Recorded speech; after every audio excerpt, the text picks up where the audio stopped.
لوگوں نے آپ کے خط کو پھاڑ دیا اور آپ کے ساتھ سختی کا معاملہ کیا. بعض لوگوں نے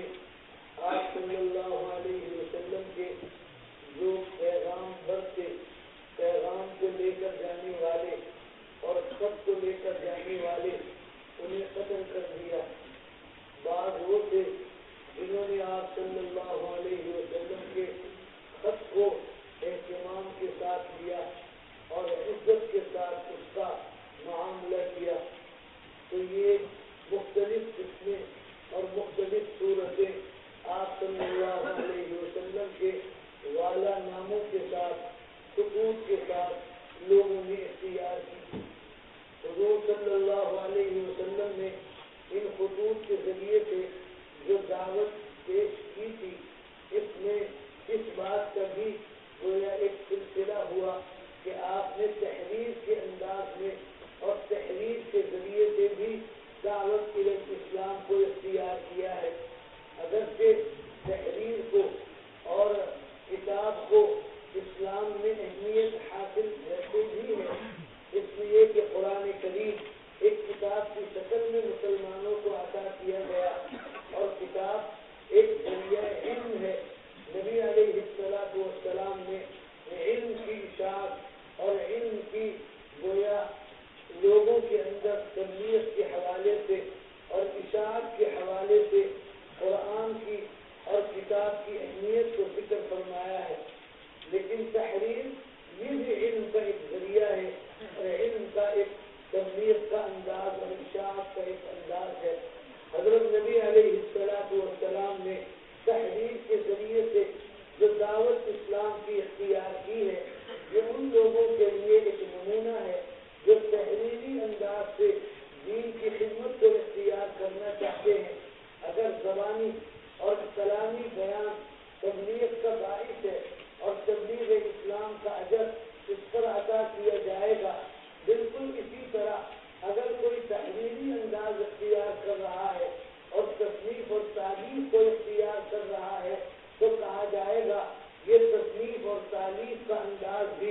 یہ نبی علیہ السلام سے ثابت ہے، اس لیے کہ آپ صلی اللہ علیہ وسلم نے خطوط لکھوائے ہیں اور ان خطوط کے ذریعے سے دعوت اسلام کی اختیار فرمائی ہے.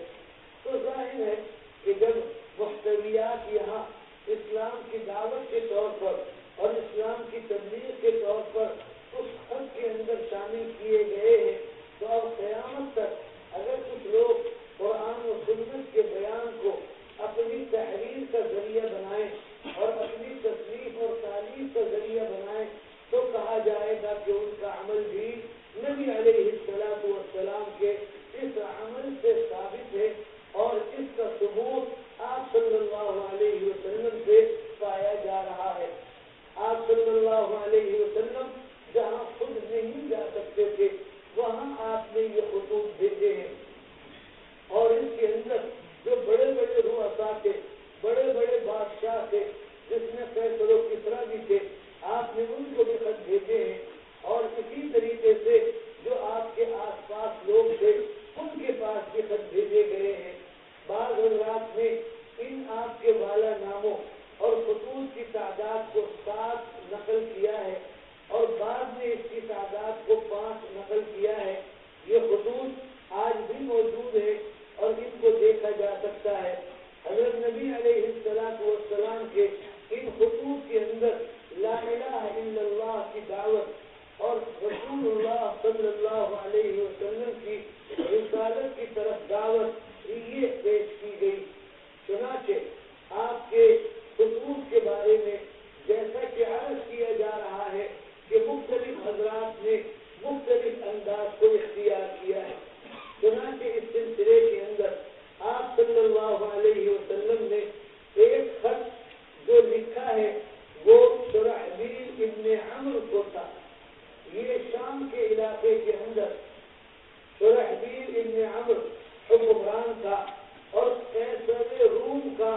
نمائندہ اسے کہا جاتا تھا. چنانچہ آپ نے اسے بھی خط لکھا اور ایک صحابی حضرت حارث خط لے کر حضرت نبی علیہ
قصاص کا بدلہ بھی گویا یہ لینا چاہ رہے ہیں اور ان کے قتل کا بدلہ بھی لینے کے لیے جا رہے ہیں۔ یہ 3000 کا لشکر زید بن حارثہ رضی اللہ عنہ کی عمارت کے اندر روانہ ہوا۔ یہاں شرحبیل کو اطلاع ملی، اس نے مقابلے کے اندر 1,00,000 افراد کا لشکر جمع کیا۔ یہ صحابہ کے زمانے کے اندر صحابہ کے مقابلے کا سب سے بڑا لشکر ہے، جو 1,00,000 کی تعداد میں، اگر یہ 1,00,000 ہی رہتا تو یہ کم تھا، لیکن شرحبیل نے قیصر روم کو، جس کا وہ نمائندہ تھا، پیغام بھیج دیا تھا کہ اس طرح سے ایک لشکر میرے مقابلے کے اندر آ رہا ہے، آپ میری مدد کیجیے۔ تو قیصر روم نے 1,00,000 کا اور لشکر جواب کے اندر بھیجا، تو گویا اب 2,00,000 افراد ہیں اور مقابلے کے اندر 3,000 صحابہ آ رہے ہیں۔ چنانچہ جب یہ موتہ کے مقام پر جمع ہو گئے تو صحابہ نے مشورہ کیا کہ کیا کیے۔ بات کی رائے یہ تھی کہ نبی علیہ السلام کو اطلاع کی جائے کہ اب صورتحال یہ، اور پھر جو کچھ نبی علیہ السلام فرمائے اس کے مطابق عمل کر لیا جائے۔ بات کی رائے یہ تھی کہ آپ صلی اللہ علیہ وسلم نے تو ہمیں روانہ کر دیا اور مقابلے کے لیے روانہ کیا ہے، لہذا اب آپ صلی اللہ علیہ وسلم کو اطلاع کی ضرورت نہیں ہے، اب ہمیں آگے بڑھ کر مقابلہ شروع کرنا چاہیے۔ حضرت عبداللہ ابن رواحہ رضی اللہ عنہ نے پرجوش انداز کے اندر ایک تقریر فرمائی، اور اس تقریر کا خلاصہ یہ تھا کہ ہم اللہ کی رضا کے لیے، اس کے دین کی سربلندی کے لیے یہاں پر آئے ہیں، لہذا اللہ سے مدد کو مانگتے ہوئے اور اللہ پر اعتماد کرتے ہوئے ہمیں آگے قدم اٹھانا چاہیے۔ ہماری مدد کا ذمہ اللہ کا ہے اور وہ اللہ ہماری مدد فرمائے۔ یہ بات حضرت عبداللہ ابن رواحہ نے یہاں پر ذکر فرمائی اور لڑائی شروع ہو گئی۔ نبی علیہ السلام نے پہلے انہیں روانہ ہوتے وقت فرمایا تھا کہ دیکھو زید بن حارثہ اگر شہید ہو گئے تو پھر حضرت جعفر کو امیر بنا لیں، اور حضرت جعفر جب شہید ہو گئے تو عبداللہ ابن رواحہ کو امیر بنا لے گا، اور عبداللہ ابن رواحہ شہید ہو گئے تو پھر تمہیں اختیار ہوگا، جس طرح سے چاہو اس طرح سے چاہو۔ تو یہاں اب یہ 3,000 لڑ رہے ہیں 2,00,000 افراد کے ساتھ، اور مقابلہ ہو رہا ہے۔ حضرت زید بن حارثہ شہید ہو گئے، مسلمانوں نے حضرت جعفر بن ابی طالب جو حضرت علی کے بھائی تھے انہیں امیر بنا دیا آپ صلی اللہ علیہ وسلم کے فرمانے کے مطابق، یہ بھی شہید ہو گئے۔ پھر حضرت عبداللہ ابن رواحہ کو امیر بنا دیا، اور آپ صلی اللہ علیہ وسلم کی یہ ہدایت تھی اس کے مطابق۔ پھر حضرت عبداللہ ابن رواحہ بھی شہید ہو گئے۔ پھر مسلمانوں نے مشورہ کیا اور حضرت خالد بن ولید کو امیر بنا دیا۔ حضرت خالد بن ولید کو جب امیر بنایا تو حضرت خالد بن ولید نے یہ کیا کہ اپنی جماعت میں سے 1,000 افراد کو باہر کر دیا، ان سے کہا کہ تم میں سے 50 آدمی تھوڑے تھوڑے وقفے کے بعد اس طرح سے ہمارے ساتھ شامل ہو جس طرح سے کہ وہ مدد کے لیے ابھی ابھی آئے ہیں اور ابھی ابھی آ کر لشکر میں شامل ہو رہے ہیں، اور اس طرح سے ان کا آنا ہو کہ ان کے گھوڑوں کے پاؤں کے ذریعے سے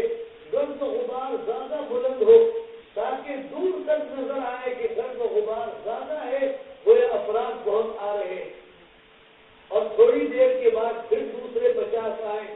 پھر تھوڑی بعد دوسرے 50 آئے، پھر تھوڑی دیر کے بعد دوسرے 50 آئے، اور یوں اس طرح سارے دن یہ آمد و رفت کا تسلسل جاری رہے اور مسلمان مقابلے کے اندر شامل۔ حضرت خالد بن ولید رضی اللہ عنہ کو اللہ نے یہ شان عطا فرمائی۔ ادھر صورتحال مدینے کی یہ تھی کہ آپ صلی اللہ علیہ وسلم کے اور اس شام کی جگہ کے درمیان کے حجابات اللہ نے ہٹا دیے۔ نبی علیہ السلام صحابہ کو خبر دے رہے ہیں کہ لڑائی شروع ہو گئی ہے، زید بن حارثہ شہید ہو گئے۔ آپ اطلاع دے رہے ہیں مسلمانوں نے حضرت جعفر کو امیر بنا لیا ہے اور جعفر شہید ہو گئے ہیں۔ پھر اس کے بعد آپ اطلاع دے رہے ہیں کہ عبداللہ ابن رواحہ کو مسلمانوں نے امیر بنا لیا ہے، اور پھر آپ اطلاع دے رہے ہیں کہ عبداللہ ابن رواحہ بھی شہید ہو گئے۔ اور پھر اس کے بعد حضرت خالد ابن ولید کی اطلاع آپ نے دی کہ اب مسلمانوں نے اللہ کی تلوار سیف اللہ کو، خالد ابن ولید کو اپنا امیر بنا دیا ہے، اور نبی علیہ السلام نے فرمایا کہ اللہ اب فتح عطا فرما دیں گے اور کامیابی عطا فرما دیں گے۔ چنانچہ حضرت خالد بن ولید کی ان حکمتوں کے پیش نظر یہاں پر یہ جناب علی مقابلہ ہوتا رہا، اور اس مقابلے کے اندر بالآخر یہ ہوا کہ وہ لشکر جرار جو مسلمانوں کے خلاف آیا تھا میدان کے اندر جم نہ سکا اور وہ کچھ ایک بھاگ گیا۔ یہاں پر اس کامیابی کو مسلمانوں نے بہت بڑا سمجھا، اور حضرت خالد بن ولید رضی اللہ عنہ اس لشکر کو لے کر واپس آئے ہیں۔ نبی علیہ السلام باہر دور تک آ کر ان حضرات کا دیگر صحابہ کے ساتھ استقبال فرما رہے ہیں، اور آپ صلی اللہ علیہ وسلم نے ان کے لیے دعائیں دی ہیں۔ یہاں روایت کے اندر اس غزوے کا ذکر ہو رہا ہے۔ امام بخاری رحمۃ اللہ علیہ اس غزوے کو یہاں پر لا رہے ہیں، ذکر کر رہے ہیں، اور فرما رہے ہیں کہ حضرت جعفر رضی اللہ عنہ جو اس دن شہید ہوئے، ان کا حال یہ تھا کہ جب ان کی لاش کو دیکھا گیا تو اس میں بے شمار تلواروں کے اور نیزوں کے زخم تھے، یہ 50 سے اوپر کی تعداد تھی، اور فرمایا لیس منہا شیء فی دبری، اس کی طرف کوئی ایک بھی ان کے زخم نہیں تھا، سارے زخم سامنے کی طرف یعنی سینے کی طرف تھے۔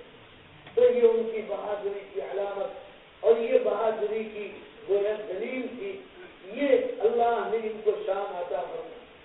اسی طرح حضرت عبداللہ ابن عمر رضی اللہ عنہ فرما رہے ہیں حضرت رسول اللہ صلی اللہ علیہ وسلم نے ابتداء امیر مقرر کیا غزوہ موتہ کے اندر زید بن حارثہ کو۔ آپ نے فرمایا ان قتل زید فجعفر وان قتل جعفر فعبداللہ ابن رواحہ، فرمایا کہ پہلے زید بن حارثہ امیر ہوں گے، اگر یہ شہید ہو جائیں تو جعفر امیر ہوں گے، جعفر شہید ہو جائیں تو عبداللہ ابن رواحہ امیر ہوں گے۔ چنانچہ اسی طرح یہ تمام کے تمام شہید ہوتے چلے گئے، اور فرمایا کہ حضرت جعفر کی جب لاش کو تلاش کیا گیا تو اس میں 99 من طعنة ورمية 90 اور کچھ زخم کے نشانات موجود تھے۔ پہلے 50 کا ذکر ہے، بعد میں 90 اور کچھ کا ذکر ہے۔ یہاں حضرات علماء نے فرمایا کہ یہ اس کا امکان ہے کہ جو بڑے بڑے زخم ہوں وہ 50 ہوں اور چھوٹے اس میں شمار نہ کیے گئے ہوں، بعد میں جس نے باریکی سے ان کو شمار کیا تو بڑے اور چھوٹے سب کو شمار کر لیا تو وہ پھر تعداد بڑھ گئی اور زیادہ ہو گئی۔ تو یہ حضرات اس طرح سے میدان قتال کے اندر جمے رہے، کھڑے رہے، اور یوں اس طریقے سے ان کو اللہ رب العزت نے شہادت کا منصب عطا فرمایا۔ حضرت انس رضی اللہ عنہ روایت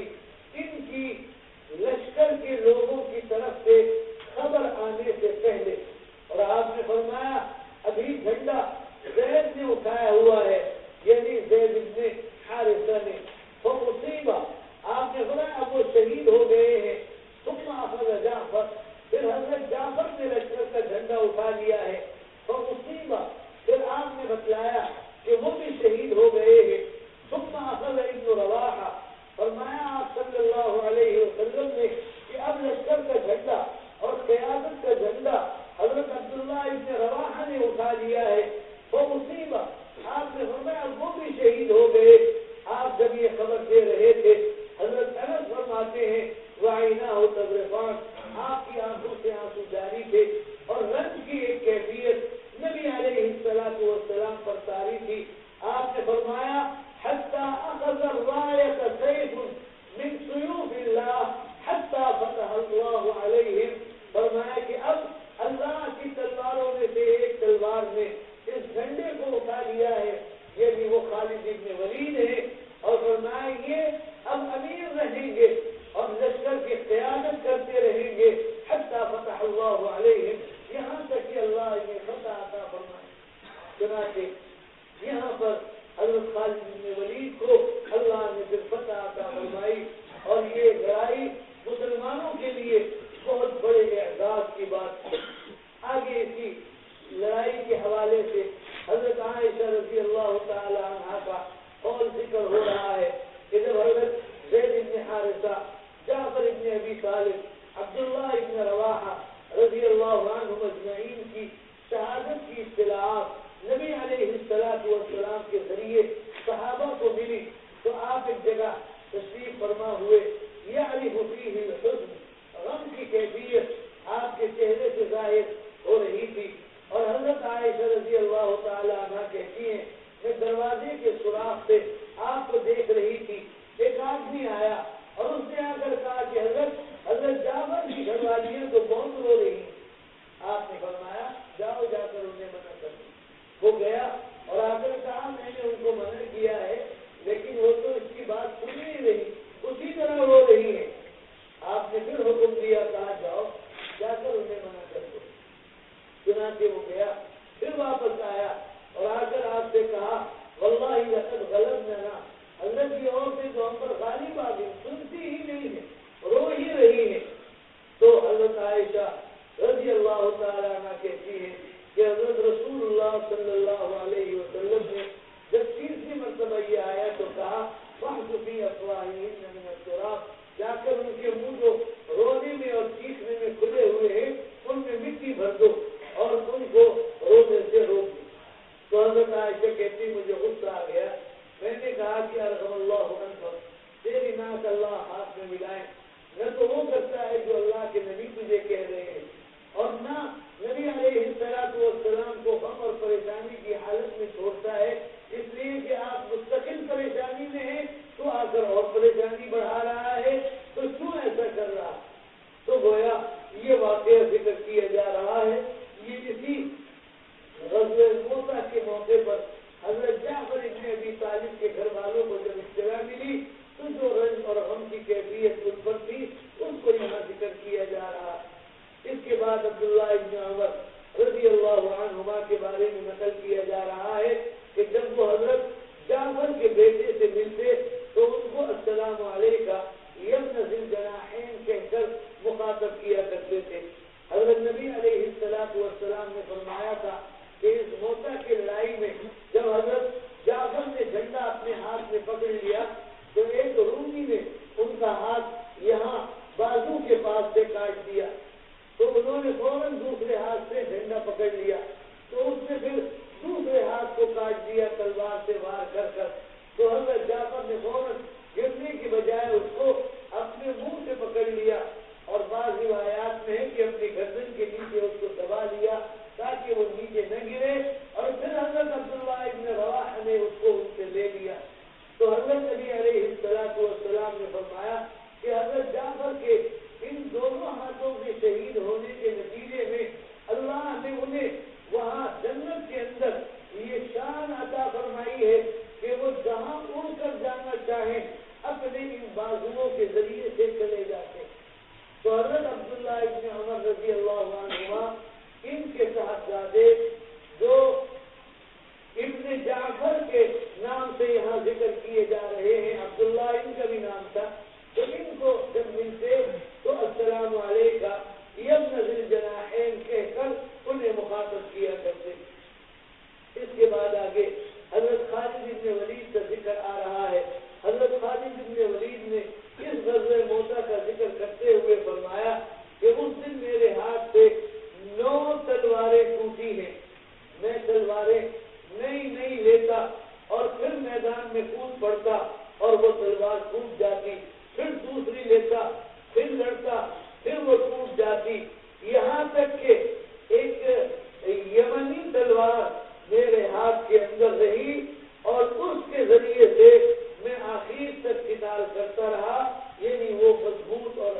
حضرت نبی علیہ السلام نے اسامہ ابن زید کو مختلف موقعوں پر امیر لشکر بنا کر بھیجا تھا. یہاں پر آپ حرقاء کے جوہینہ کی طرف امیر بنا کر بھیجے گئے ہیں، اس کا ذکر آ رہا ہے. اور حضرت نبی علیہ السلام کا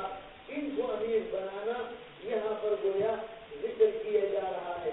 حضرت اسامہ ابن زید رضی اللہ عنہما نے فرمایا کہ آپ صلی اللہ علیہ وسلم نے ہمیں حرقاء کی طرف، جسے حرقات سے ترجمۃ الباب میں ذکر کیا گیا، بھیجا گیا. ہم صبح صبح وہاں گئے اور ان سے ہماری لڑائی شروع ہوئی. چنانچہ ایک آدمی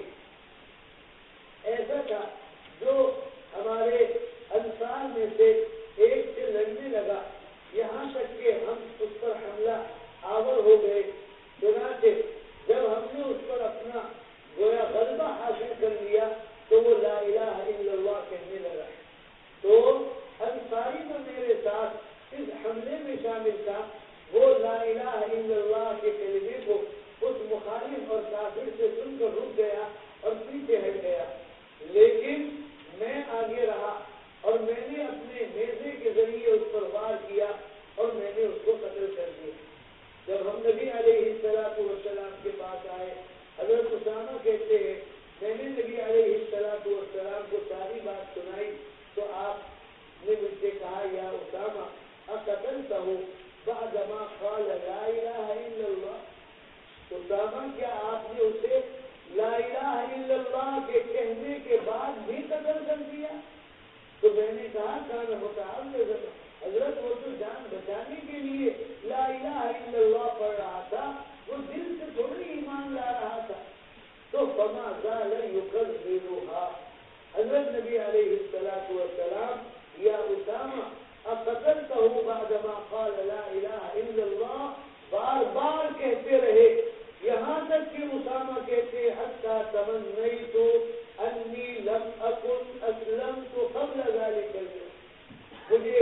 یہ تمنا ہوئی کہ کاش میں آج سے پہلے اسلام نہ لایا ہوتا، آج نیا مسلمان ہوتا اور یہ پہلے والا عمل میرے اسلام لانے کے بعد میرے اعمال نامے میں شامل نہ ہو.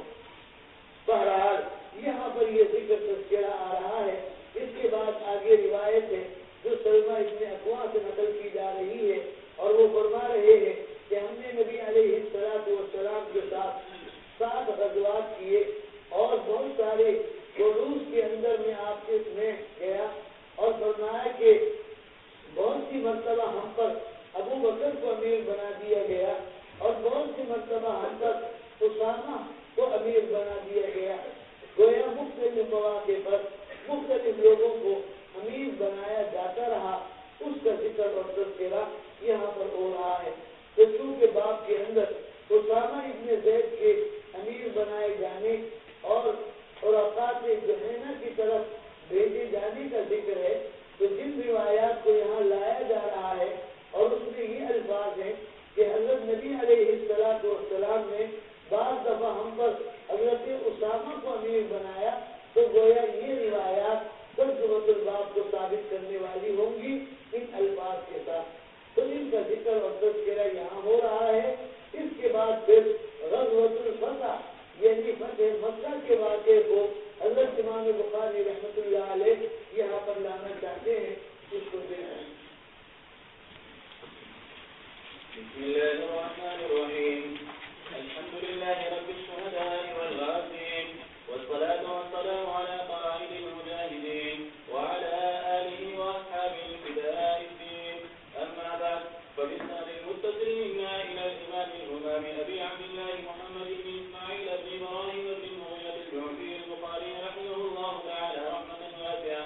ومتعنا الله تعالى بعلومه آمين. قال باب غزوة المدد من أرض الشام. وبه قال حدثنا أحمد قال حدثنا ابن وهب عن عمرو وعن أبي وعن ابن أبي هلال قال وأخبرني نافع أن ابن عمر رضي الله عنهما وعنهم أخبره أنه وقف على جعفر يومئذ وهو قدير فعددت به 50 بين طعنة وضربة ليس منها شيء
جناب محمد بن تو اللہ کی شان وہ اسی طریقے سے جلدی جلدی دنیا سے چلے گئے اور ہمارے حضرات کبھی بھی اس طرح کسی کو مقرر نہیں کرتے، لیکن دارالعلوم دیوبند کی تاریخ اگر دیکھیں یا اور اداروں کی تاریخ دیکھیں تو کہیں ایسا نہیں ہے کہ پہلے سے افراد مقرر کیے جاتے ہوں، بلکہ بعد میں جو اہل شورا یا اہل امر ہوتے ہیں وہ معاملے کا فیصلہ کر لیتے ہیں۔ تو ایک مناسبت یہاں پر اس طرح کی نظر آ رہی ہے کہ ہمارے اور اداروں میں ایسے نہیں تھا کہ فلاں اور پھر اس کے بعد فلاں پھر فلاں، حالانکہ مفتی احمد الرحمان رحمۃ اللہ علیہ بہت تھوڑی عمر کے اندر چلے گئے، پھر مولانا حبیب اللہ مختار وہ بھی بہت تھوڑی عمر کے اندر چلے گئے، اور محمد بن نوری وہ بھی جناب علی تھوڑی عمر میں چلے گئے، اور مولانا ڈاکٹر عبدالرزاق کا کوئی نام وہاں حضرت بن نوری کی زبان پر نہیں آیا، اب ماشاء اللہ وہ موجود ہیں اور باوجود اپنے ذوق کے اللہ ان کی عمر کے اندر برکت اور ترقی عطا فرما رہے ہیں۔ تو حضرت خالد بن ولید رضی اللہ عنہ کو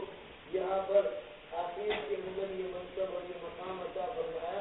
اور اس کے بعد آپ نے یہ نہیں کہا کہ اب ان کے بعد پھر فلاں ہوں گے، نہیں، بلکہ فرمایا حتی فتح اللہ علیہم، ان پر اللہ فتح عطا فرما دیں گے، اور پھر اسی طریقے سے اللہ کے فضل اور کرم کا معاملہ فرمایا۔ وبه قال حدثنا احمد بن غالب قال حدثنا حماد بن زيد عن ايوب عن حميد بن هلال عن انس رضي الله تعالى عنه ان النبي صلى الله عليه وسلم نعى زيدا وجابرا وابن رواحه للناس قبل ان ياتيهم خبرهم، فقال اخذنا زيد فاصيب ثم اخذ جابر فاصيب ثم اخذ ابن رواحه فاصيب وعيناه تذبحان حتى اخذ معي سيف من سيوف الله حتى فتح الله عليهم.